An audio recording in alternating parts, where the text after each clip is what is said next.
What is going on, YouTube? Hope you guys are all having a great day. Today we are in an extreme rush because this morning I messaged John. Well, as you guys know, I got the new wastegate installed in my car with the Seuss. So I messaged John this morning at 5150 Racing to see when he had time to recalibrate my car for the new wastegate. And he actually messaged me back pretty much right away saying he's going to try to squeeze me in today at 3. Well, I was at home playing Call of Duty. It was around like 3:30. Then he messaged me at around 4-ish saying, hey, can you make it by 5? And obviously I'm here at the 85 station opening up the video because this thing has like no fuel in it. So we're fueling up right now. We're going back to D Sport so that way we can use our dyno and get recalibrated. And fingers crossed, hopefully we make the full 500 horsepower that the setup is good for. It made 425 wheel horsepower last time. In case you missed last time's dyno session, I'm going to post the link in the description so that way you guys can watch it, get up to date. Yeah, you know, we're going to go send it right now.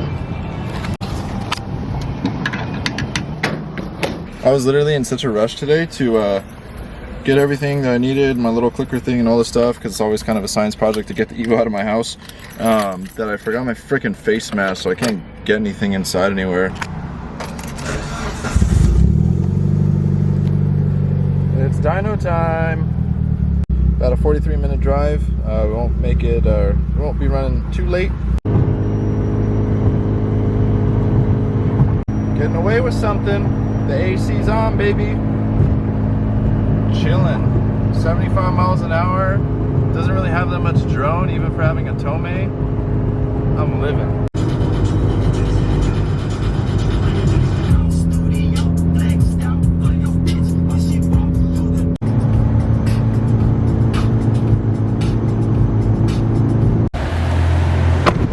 What's happening, G? Hey, I know you from YouTube. Oh, really? How are you? Good, how are you? Good. Damn, he sold them. Huh? Alright guys, so we made it here to D Sport. I'm here with my boy Sam. Sam, what is going on with this thing? Last time we got a ride in it, now looks like a Lego project. Yeah! I'm just rebuilding the whole motor and... Oh, are you gonna pull it soon? Huh? You're gonna pull it out soon? Yeah, I don't know, probably next week or week after that. Dang. There it is, guys. 1,000 or bust. Yeah. Bye. So John brought the CSF Porsche out. Just want to get you guys a clip of it real quick. It is so gnarly looking. Dude, this thing's rad. What's crazy too is if you guys closely look at this, look, no lug nuts. It's a center lock. Dude, that's crazy. So right now, just waiting for John to wrap up a tune on a GTI right now. It's loud.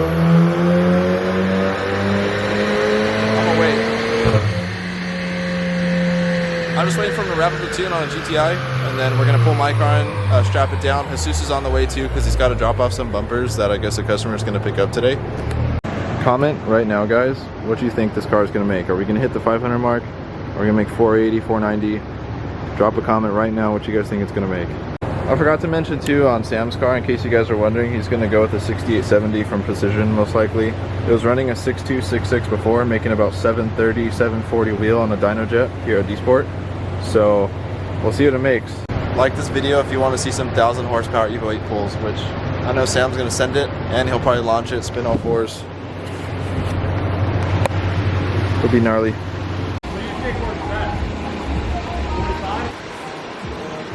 There he is. I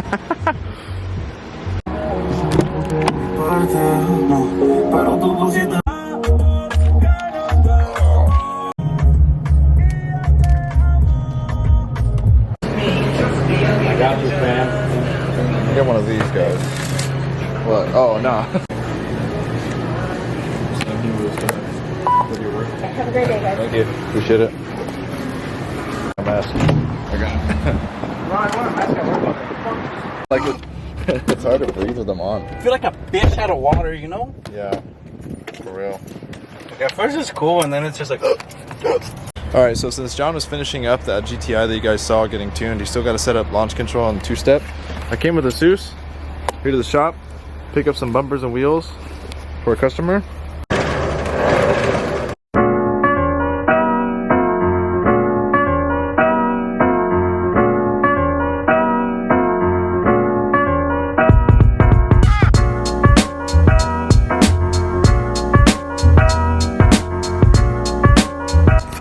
guy's gonna be out to play soon. Hopefully, fingers crossed. One Tetris game later, the wheels are loaded up, bumpers are loaded up. I touched fiberglass, so my hand is all itchy. But now by the time that we head back to D-Sport, John should be done with the GTI, hopefully. And let's see what my car does. What's crazy too, I forgot to mention that this bumpers and the wheels behind me are on a LS swap E46 that made like almost, hey, what'd the E46 make? Like 700, no? I think so. On a Mustang Dyno. Yeah, and it was 650, 700. That's crazy. If I remember correctly. All right, headed back. This is the second Car strapped down, ready to go. Fingers crossed it works. So I'm in the machine room at D-Sport with Sam. And something I noticed that I didn't notice last time was all these custom made torque plates. Super rad. You want to explain that one more time? Sorry to make you repeat yourself. No, you're good. So this is a hot plate. What we call it a hot plate. It's like a torque plate for heads. Mm-hmm. It's like the same thing for blocks where it distorts the cylinders. We've noticed that it distorts like this corner Yeah. valve. So when you go and torque on your head, it kind of like bleeds out through the corner valve. I mean, eventually it'll go back, but with the hot plate, it makes it more. You said these are made of steel typically. Yeah, so they're made of steel to what do you call? Because blocks are normally steel. Yeah. Yeah, instead of aluminum for heads. Alright guys, it is days later for the video you guys are watching. I'm editing it currently, and when I was importing some of the clips from the dyno day, they actually got corrupted. We actually only did one pull because John was unable to hook up his laptop to read my ECU. And it's crazy because at first we thought it was the cable, or maybe that his laptop wasn't as up to date, so we actually borrowed Sam's laptop and a different cable, and still didn't work. It's just an Evo 8.9 thing. I literally jinxed myself because I literally told him when I was talking to him on DM, I was like, hey, when do you have time to calibrate my PlayStation 1 ECU? And then we literally ran into ECU problems with it. But regardless, we still did a pull on the dyno. Like I said, we did one pull just to see where the car's at. And it's around the same. It's making anywhere from 410 to 420 wheel. And so basically we know that the gate is working. And John basically thinks that the turbo's capped out. You know, it hits 28 psi and the taper's about 24. The BBK full is a smaller turbo anyway. It's nothing big like a 3582R or something. So when we were tuning the car, he basically was like, yeah, you know, you should get a standalone and get a bigger turbo. So that way, you know, if I want to make more power on a bigger turbo, I could do it more reliably, because the stock ECU for the Evo 8.9, although people have pushed it to like 1,000 horsepower and done crazy things with it, it is pretty dated. It isn't the best. Having the added failsafes for a standalone is a great thing to have. You know, you can never go wrong with it. I'm not gonna lie to you guys though. When he first told me this, and he was like, "Yeah, you're gonna have to get a standalone, bigger turbo and all this stuff," I was so pissed in the moment, because I'm like, dude, it's just one thing after another. Which I know that's the Evo game. I know it's the car game and everything, but I was just like.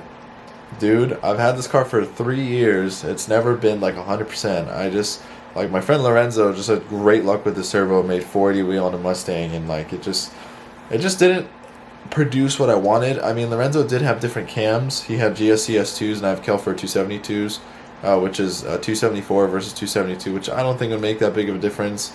He did have a ported intake manifold and a ported throttle body. But anyway, I was like, do you want to continue this and just get the big turbo and the different ECU, or should I just sell it now that the car is 100% basically, you know, at 425 wheel and start an Evo 10 build? I was considering it for a minute, you know, going EFR, like a 9174 setup, and I was like, damn, it'd be really cool to document, because I don't know anyone who's bought a bone stock Evo 10 and then just sent it at, you know, 650, 670 wheel horsepower. Pretty much right away, which was kind of the game plan. But I think that more than likely we're gonna keep the car. We're gonna do the ECU, do the bigger turbo. I'm not gonna tell you guys what turbo it is yet, just because, you know, I've made it so far with the car, and I might as well just send it and ride it out. As fun as the Evo 10 would be, and as you guys know, that's the Evo I really wanted. But I did the 9 to be different, and I had the opportunity to buy it. I think that's the right choice, and I think that you guys would agree with me, that you guys would want to see the Evo 9 shoot for 600 wheel, which that's pretty much going to be the goal with the standalone and the bigger turbo. But yeah, you know, sorry to disappoint. There's only one dyno pull. We ran into, you know, some issues with ECU and everything, and you know, those files got corrupted, so I couldn't really show you guys. But as always, thank you guys so much for watching. Huge update on the Evo soon. I'll be pulling some parts off it soon and posting them for sale if you guys are interested. And I will see you guys all in the next video. Peace.